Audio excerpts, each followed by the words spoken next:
Hey, I'm Maggie Kane. I'm the founder and executive director of A Place at the Table, Raleigh's Pay What You Can nonprofit restaurant.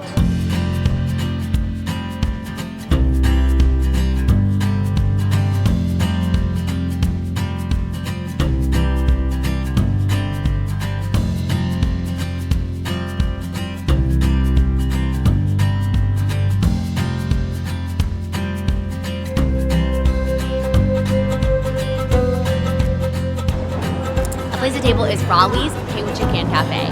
What that means is we look and feel like a normal restaurant. You walk in the doors, you hear good music, you smell really good food, but what makes us different is all of our prices are suggested. So some people pay the suggested, some people pay more, some people pay less, and some people volunteer for their meal. Our mission is community and good food for all, regardless of means. And we are a place where all feel welcome and all feel a part of this community cafe. All right, so how did this get started, Maggie? Like, how did you become interested in this kind of work? Yeah, so a couple years ago, back in 2013, I was working at a day shelter, and I got to know so many folks on the street who were experiencing homelessness, and they changed my life. I saw that while in Raleigh, it's a great place to live. People with money are going one way and people without money are going the other way. And we really needed to create a place where everyone felt welcome, everyone felt that they could have access to a good, dignified, affordable meal. All right, so how did Place at the Table start? Sure.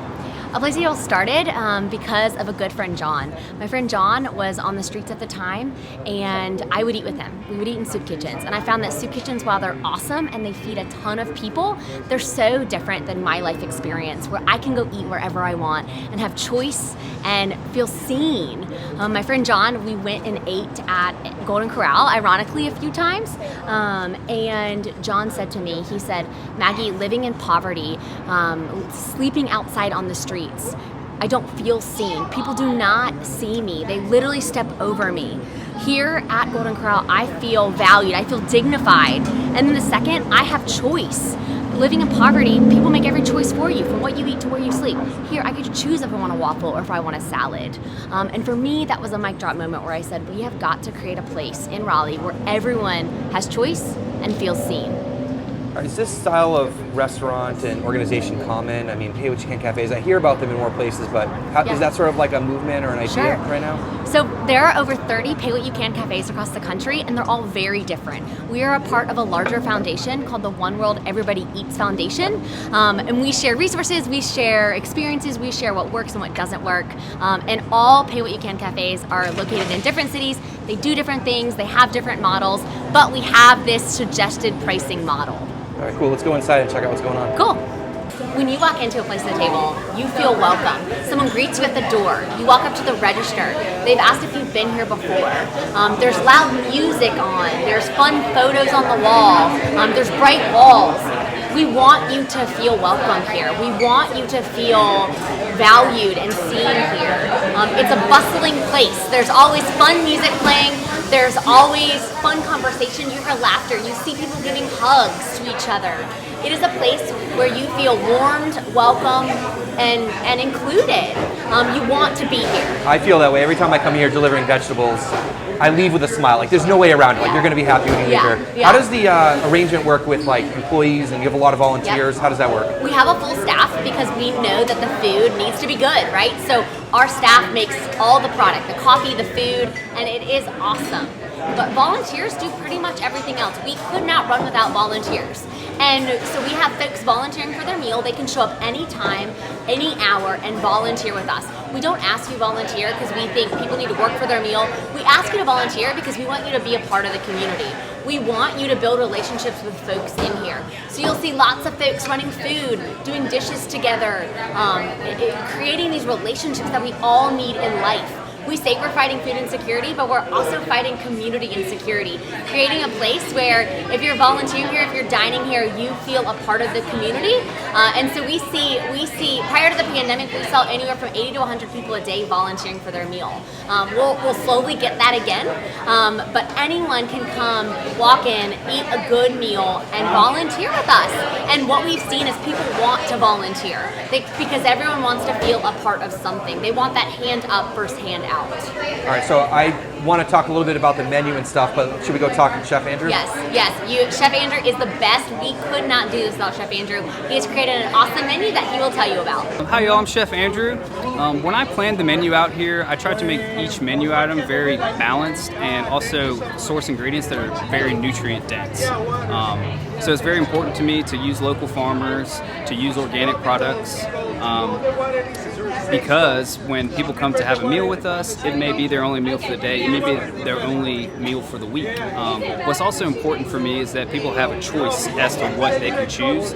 Most soup kitchens or places where people get a free meal, they're just given what's in the line. So if it's lasagna, that's what they eat that night. Whether they're allergic to red sauce or not, that's what they have to eat. So we try to create a menu with plenty of choice, menu items that are balanced so that people leave here feeling full, and that fullness carries them throughout the rest of the day or the rest of the couple days that they may take before they get another meal that's substantial. And I know we connected over, produce and veggies in the farm and stuff like that. And I think it's really cool to think about it that way, and that like if they're going to eat a salad, like we want it to be the most nutritious salad possible. Right.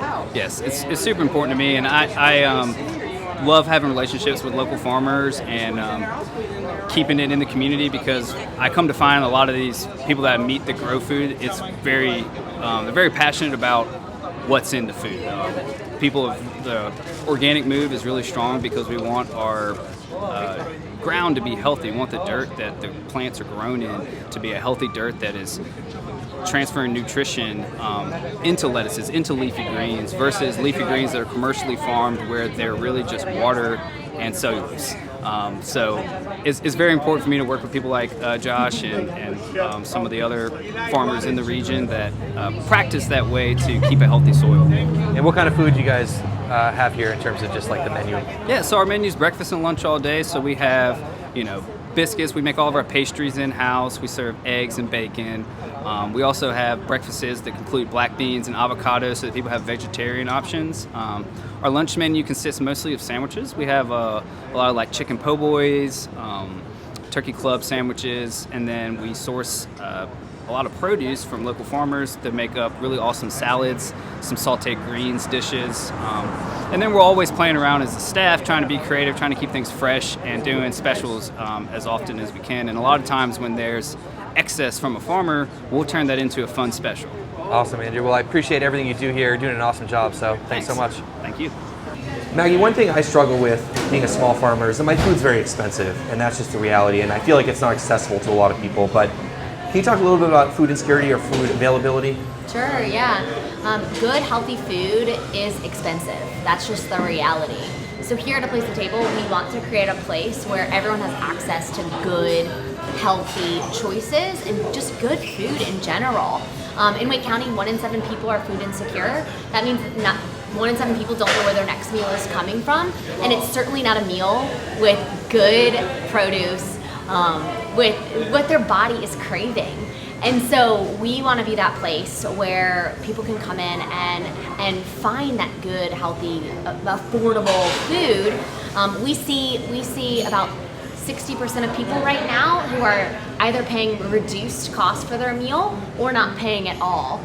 So 60% of our diners are not paying for their food, but they are coming here, getting to choose that they want banana versus chips, or they want a side salad with their meal, and having access to just good food. We would love for you to come and see us at A Place at the Table in downtown Raleigh. We are open Tuesday through Sunday, 8 to 2, breakfast and lunch, all suggested pricing. You are always welcome to come and pay what you can for a meal. There is a place at the table for you. Maggie, thank you so much for your time and for everything you do in the community, and we'll leave links down below for everyone to check out everything you guys are up to. Thank you.